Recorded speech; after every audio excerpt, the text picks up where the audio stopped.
You are sitting in your office on the fourth floor of a glass building on Via Monte Napoleone when your assistant tells you the client is here. It is a Tuesday in late October. The radiator ticks. Outside, Milan is the color of old pewter, and you have been awake since 5 because you are always awake since 5. Your coffee has gone cold on the edge of your desk next to a printout of a balance sheet that does not add up. It has never added up. You have been staring at it for 11 days. You are 41 years old. You are a forensic accountant with 17 years of practice, 6 of them running your own firm. You have testified before the Tribunale di Milano 4 times. You have handed prosecutors the threads that unraveled 2 construction fraud rings. You have also exposed a Lombardy-based pension scheme that swallowed 20 million euros of public money. You know what falsified invoices look like. You know what shell companies feel like when you press on them. They give in strange places, like a wall that is hollow behind the paint. You are very good at finding the hollow places. That skill has defined your career, your reputation, your entire professional identity for 17 years. The client firm is called Edel Group Meridional. They approached you 6 weeks ago for a routine irregularities audit.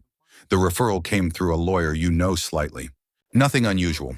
The retainer was generous but not obscene. You took the job the way you have taken dozens of jobs before it. The man who comes into your office is not the contact who signed the engagement letter. He is older, late 50s, heavy through the shoulders. He is wearing a suit that costs more than your monthly lease. He shakes your hand. His grip is a statement. He sits without being invited. He places both hands flat on your desk and says quietly that he has been told you are the best at what you do. You say thank you. He says he has been told you found things in the Edel Group accounts that concern you. You say you found discrepancies. You were planning to raise them next week. He looks at you for a long moment. The radiator ticks. Then he reads your mother's address back to you. Street name, house number, the color of the front door. You do not say anything. There is nothing to say. The room has changed entirely, and you both know it, and the radiator goes on ticking. He tells you the interim report can wait, that there is a different kind of work he needs from you now, that you will be taken somewhere this evening to begin it. Your phone will be returned in 3 days. You will use it to tell anyone who calls that you are traveling for a client. He hopes this is the only conversation of this kind. The drive south takes 9 hours. You sit in the back of a black Mercedes between 2 men who do not speak. The highway unreels through the dark. You pass Bologna. You pass Florence. The Apennines rise and vanish. Somewhere after Salerno, you fall into a thin, nauseated sleep. When you wake, the landscape has changed entirely. It is drier, older, the earth the color of terracotta. You are in Calabria. You can feel it before you see a sign. The house is outside Reggio Calabria, set back from a dirt road behind a wall of poured concrete. There is a room with a desk, a laptop, and external hard drives. 12 months of financial records for a network of 14 companies, most registered in Luxembourg or Malta, all feeding construction contracts across northern Italy. There is a man who brings you coffee in the morning. There is a window that looks at a hillside. The hillside is very beautiful, and you spend a long time learning not to look at it. They want you to fix what you found, and then they want you to build something stronger, something that will not give when someone like you presses on it. Your hands shake the first morning. You sit in front of the laptop and the files open, and it is like looking at your own work done badly, done by someone careless. The invoice fraud is clumsy. Subcontractors that don't exist. Materials billed at 3 times market rate. Intercompany loans with no documentation of purpose or repayment terms. A forensic accountant with half your experience would find this in a week. You found it in 11 days only because you were not looking for it yet. You tell yourself you will do this once. Compliance means survival. Survival means getting home. Getting home means you can then do something. Tell someone, find a way. You are very good at building logical structures. You build one now and you live inside it and you begin to work. The cursor blinks. Your hands stop shaking. The beneficial ownership layers are the first thing you rebuild. You know how the Financial Action Task Force guidance works, how regulators in Luxembourg conduct their reviews. You create intermediate holding entities. You create documentation trails that explain the intercompany flows as legitimate service agreements. Everything looks compliant. You bury the real cash movement inside transfer pricing arrangements that would take a specialized team 6 months to unpick. You know this because you have been that team. You know exactly how far an investigator will go before the cost exceeds the mandate. You are building a maze using the map of the maze as your blueprint. 3 weeks pass, then 6. Then the seasons change, and you have been here 4 months. The hillside outside your window turns from brown to green and back again. They bring more files. Edel Group is only one node.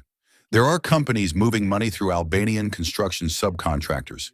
The network is far larger than you understood. There are receivables being factored through a Maltese invoice discounting firm that is, as far as you can tell, entirely fictitious. A ghost company processing real money. There are contracts with regional governments in Lombardy that have been won through bid rigging so refined it looks almost elegant, almost like something you might admire. 240 million euros you estimate, laundered or pending laundering through the structure you are now responsible for. You stop estimating after that. The number makes you feel something physical in your sternum, a tightening, like a fist closing around a small bird. You do not write that number down anywhere. You are not being paid. You understand that payment would be a different kind of trap. What you are given is safety, daily, renewed like a subscription. You are given the continued non-mention of your mother's address. That is the currency. That is what keeps the cursor moving and the files opening every morning. You are also getting better at this. The work is not different from your real work. It uses the same skills, the same knowledge, the same capacity to see a structure whole. You are the most dangerous tool they have ever had access to because you have spent 17 years learning to think exactly like the people who would dismantle what you are building. Your expertise is not just useful to them. It is the architecture of their safety. The thing that was supposed to protect the public is now protecting something else entirely. The point of no return does not arrive as a dramatic moment. It arrives as a name in a file. 8 months in, you are asked to review a public housing development in Milan. The project was awarded to one of the Edel Group subsidiaries. You pull the original tender documents. You know this project. You remember reading about it 14 months ago. 44 million euros.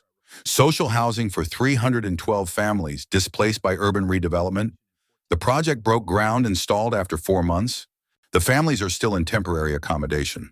The money moved through 3 of the shell entities you personally cleaned and optimized. You made it clean. You sit with that for a long time. 312 families. Your work was precise. The money moved cleanly because you made it clean. You are the mechanism. You think about reporting to the Guardia di Finanza. You have thought about this every day for 8 months. You know how asset repatriation investigations begin. You know that the Ndrangheta's penetration of the financial sector is documented. Prosecutors in Reggio Calabria have been dismantling clan structures for 30 years. The structures rebuild faster than they fall.